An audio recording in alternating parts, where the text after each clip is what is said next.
आप सभी प्रशिक्षुओं का इस क्लास में पुनः स्वागत है। आज हम संविधान की प्रस्तावना का अध्ययन करने वाले हैं। किसी भी देश का संविधान सामान्यतया प्रस्तावना से प्रारंभ होता है, जिसमें शासन व्यवस्था के मूल आधारों, आदर्श, उद्देश्य, स्वरूप, कार्यक्षेत्र एवं व्यक्ति राज्य संबंध का ज्ञान होता है। भारत के संविधान में समस्त आदर्श एवं लक्ष्य की स्पष्ट अभिव्यक्ति भारत के संविधान की प्रस्तावना में होता है। संविधान निर्माण की दिशा में महत्वपूर्ण चरण पंडित जवाहरलाल नेहरू द्वारा संविधान सभा में प्रस्तुत उद्देश्य प्रस्ताव था, जिस पर व्यापक विचार विमर्श करने के पश्चात 22 जनवरी 1947 को संविधान सभा के सदस्यों द्वारा सर्वसम्मत से स्वीकार कर लिया गया और यही उद्देश्य प्रस्ताव संविधान की प्रस्तावना का आधार बना। देखिए, संविधान की प्रस्तावना को संविधान का परिचय पत्र भी कहते हैं, क्योंकि संविधान से हम परिचित प्रस्तावना से ही होते हैं। साथ ही साथ संविधान की आत्मा, ठीक, संविधान की आत्मा प्रस्तावना को कहते हैं। संविधान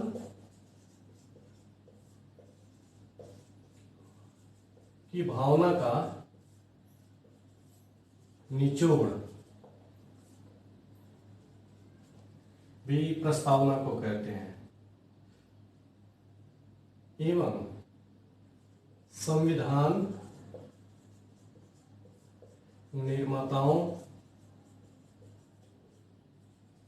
के मन की कुंजी भी कहा जाता है।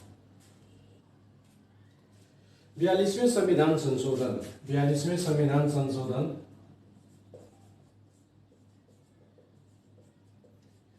1976 द्वारा संविधान की प्रस्तावना में समाजवादी, पंथ निरपेक्ष और अखंडता शब्द को जोड़ दिया गया। उसके बाद वर्तमान में भारत की संविधान की प्रस्तावना इस प्रकार है। हम भारत के लोग भारत को एक संपूर्ण प्रभुत्व संपन्न, समाजवादी, पंथ निरपेक्ष और लोकतंत्रात्मक गणराज्य बनाने के लिए तथा उसके समस्त नागरिकों को सामाजिक, आर्थिक, राजनीतिक न्याय, विचार, अभिव्यक्ति, विश्वास, धर्म की उपासना की स्वतंत्रता, प्रतिष्ठा और अवसर की समता को प्राप्त कराने के लिए तथा उन सब में व्यक्ति की गरिमा, राष्ट्र की एकता और अखंडता को सुनिश्चित कराने वाली बंधुता को बढ़ाने के लिए दृढ़ संकल्प होकर अपने इस संविधान सभा में आज तारीख 26 नवंबर 1949 मिति मार्गशीर्ष शुक्ल सप्तमी संवत 2006 विक्रमी को एतद द्वारा इस संविधान को अंगीकृत, अधिनियमित एवं आत्मर्पित करते हैं। इंग्लिश मीडियम वाले स्टूडेंट के लिए प्रीएम्बल इस प्रकार है। We the people of India having solemnly resolved to constitute India into sovereign, socialist, secular, democratic republic and secure to all its citizens justice, social, economic and political, liberty of thought, expression, belief, faith and worship, equality of status and of opportunity to promote among them all fraternity, assuring the dignity of the individual and unity and integrity of the nation. In our Constituent Assembly, this 26th day of November 1949, do hereby adopt, enact and give to ourselves this constitution। इस प्रकार संविधान की प्रस्तावना को देखने के बाद हम भारतीय संविधान की प्रस्तावना में 4 मूल तत्व को 4 भागों में हम देखेंगे। पहला, सत्ता का स्रोत क्या है। संविधान में सत्ता का स्रोत क्या है। तो अभी हम देखें कि प्रारंभ ही हो रहा है we the people of India, हम भारत के लोग, अर्थात जनता ही सत्ता एवं अधिकार का स्रोत है। राज्य और सरकार का स्वरूप क्या निर्धारित किया गया है, तो संपूर्ण प्रभुत्व संपन्न। इसका तात्पर्य यह है कि भारत अपने आंतरिक एवं बाह्य मामलों में पूर्ण रूप से स्वतंत्र है, अर्थात आंतरिक मामले एवं बाह्य मामलों में नीति निर्धारण या नीति निर्णय लेने में पूरी तरीके से बिना किसी हस्तक्षेप के स्वतंत्र है। समाजवादी, यह शब्द 42वें संविधान संशोधन में जोड़ा गया है। भारत में समाजवादी का जो ढांचा है, समाजवादी जो कंसेप्ट है, वह लोकतांत्रिक समाजवाद है और यह समाजवाद मिश्रित अर्थव्यवस्था को इंगित करता है। और इस लोकतांत्रिक समाजवाद का जो उद्देश्य है वह गरीबी, उपेक्षा, बीमारी और अवसर की असमानता को दूर करना है। ठीक, समाजवादी शब्द को समझ लिए होंगे। अब देखिए 42वें संविधान संशोधन 1976 में पंथ निरपेक्ष भी जोड़ा गया। आइए देखते हैं पंथ निरपेक्ष का तात्पर्य क्या है। पंथ निरपेक्ष का तात्पर्य यह है कि भारत का अपना कोई विशेष धर्म नहीं होगा, बल्कि यह सभी धर्मों के साथ समान व्यवहार एवं समान संरक्षण प्रदान करेगा। ठीक, लोकतंत्र जैसा कि आप सब जानते हैं, लोकतंत्र क्या है, तो आप बताते हैं लोकतंत्र जनता द्वारा जनता के लिए शासन है। डेमोक्रेसी इज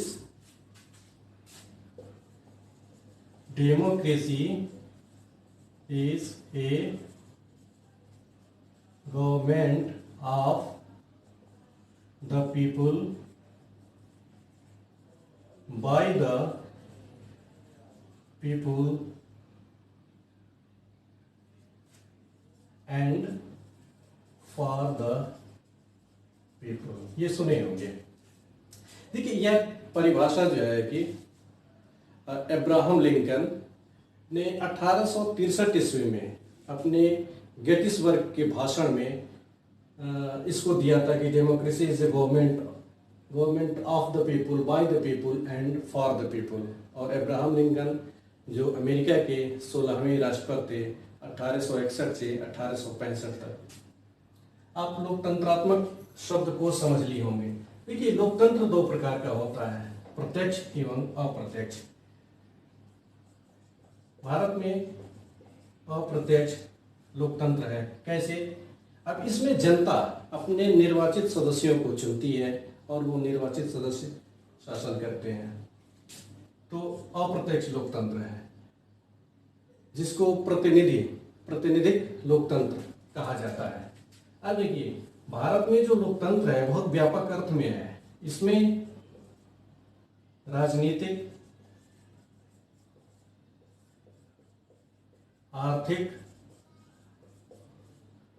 और सामाजिक लोकतंत्र समाहित है। देखिए, 25 नवंबर 1949 को संविधान सभा के समापन समारोह में डॉक्टर भीमराव अंबेडकर ने कहा था कि राजनीतिक लोकतंत्र सामाजिक लोकतंत्र के बिना सफल नहीं हो सकता। और सामाजिक लोकतंत्र क्या है? तो उसमें समानता, स्वाधीनता, स्वतंत्रता एवं बंधुत्व की भावना समाहित है। और इसमें से किसी एक तत्व को कम कर देने से जो राजनीतिक लोकतंत्र का उद्देश्य है वह पराजित हो जाता है। गणराज्य शब्द देख लें। गणराज्य शब्द का तात्पर्य यह है कि जो राज्य का प्रधान है या जिसको राज्याध्यक्ष कहते हैं वह निर्वाचित होगा। ठीक, भारतवर्ष में जो राष्ट्रपति है वो जनता के प्रतिनिधियों द्वारा निर्वाचित किया जाता है। गणराज्य का अर्थ समझ लिए होंगे।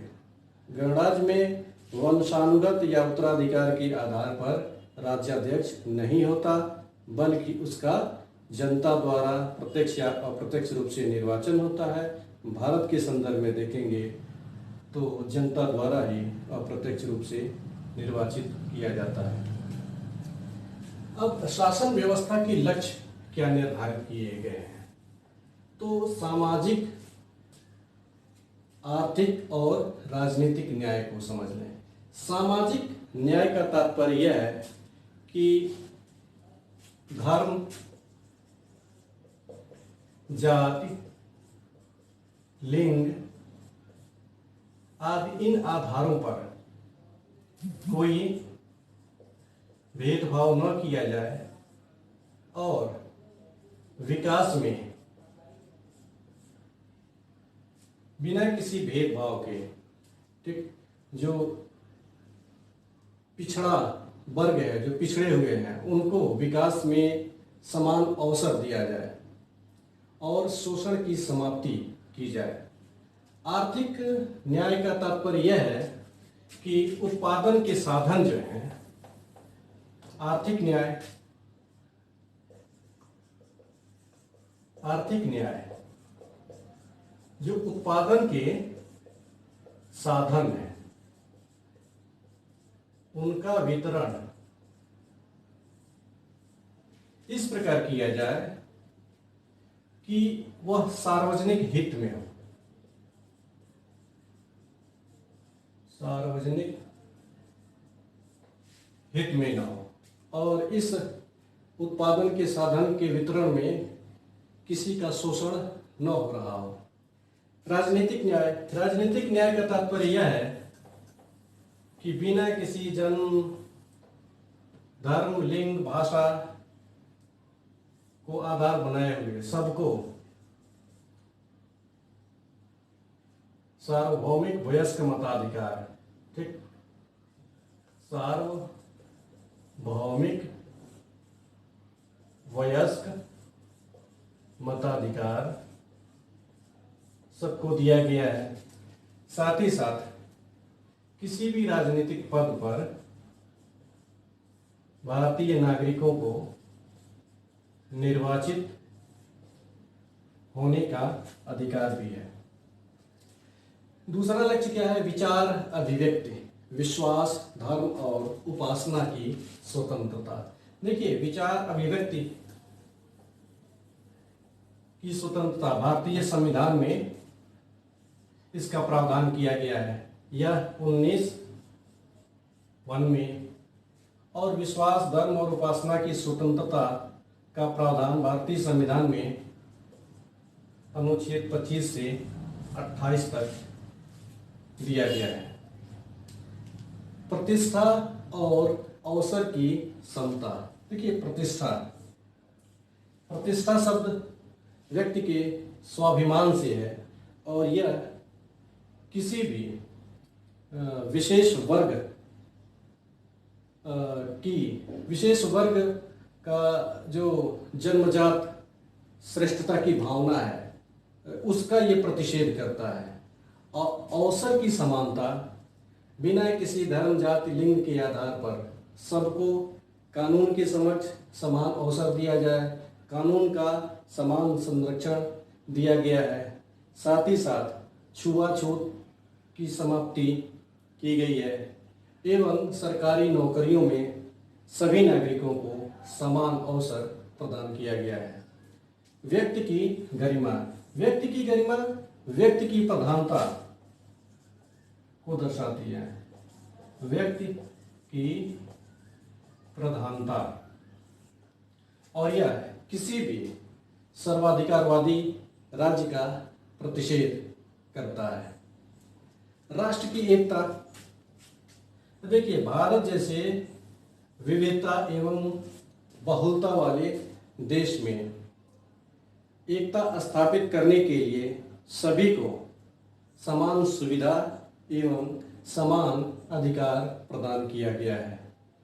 अखंडता, अखंडता शब्द भौगोलिक विविधता में भूभागीय एकता को दर्शाता है, अर्थात भारत का कोई भी क्षेत्र या कोई राज्य अलग होने की मांग नहीं कर सकता। और बंधुत्व, देखिए भारत जैसे विविधता बहुलता वाले देश में जहाँ पे विविध धर्म है, संप्रदाय हैं, संस्कृति है, भाषा है, वहाँ पर बंधुत्व का होना लोकतंत्र की सफलता के लिए नितांत आवश्यक है। अब संविधान लागू होने की तिथि, तो संविधान की प्रस्तावना के अंतिम भाग में जाएंगे तो आप देखेंगे 26 नवंबर 1949 की तिथि अंकित की गई है। इसमें कहा गया है कि 26 नवंबर 1949 को संविधान को अंगीकृत करते हैं, अधिनियमित करते हैं, अंगीकृत, अधिनियमित और आत्मर्पित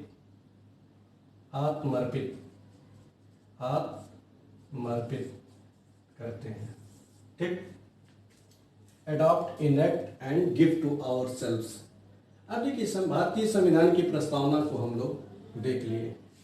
आइए ये देखते हैं कि भारतीय संविधान की प्रस्तावना का संवैधानिक महत्व क्या है।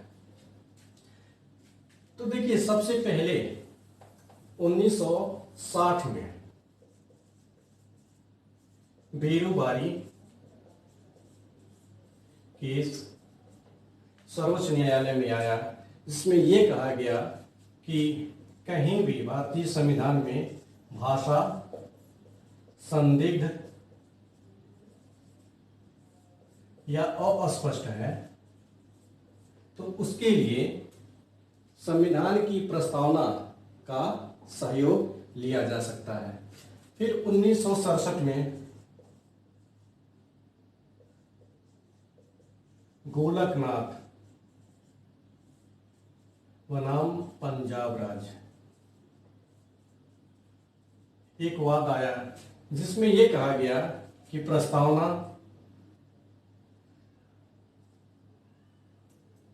प्रस्तावना शाश्वत है।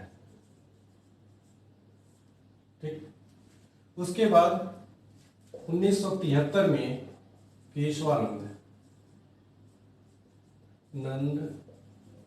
भारती बनाम केरल राज्य का वाद आया। देखिए 1967 में गोलकनाथ बनाम पंजाब राज्य में संविधान की प्रस्तावना को शाश्वत एवं 1973 में केशवानंद भारती बनाम केरल राज्य में संविधान की प्रस्तावना को सबसे पहले संविधान का अंग घोषित कर दिया गया है। कि प्रस्तावना भी संविधान का एक अंग है। 1973 केशवानंद भारती बनाम केरल राज्य के वाद में। और एक और महत्वपूर्ण काम ये हुआ कि इस वाद ने संविधान के मूलभूत संरचना का सिद्धांत दिया, बेसिक स्ट्रक्चर।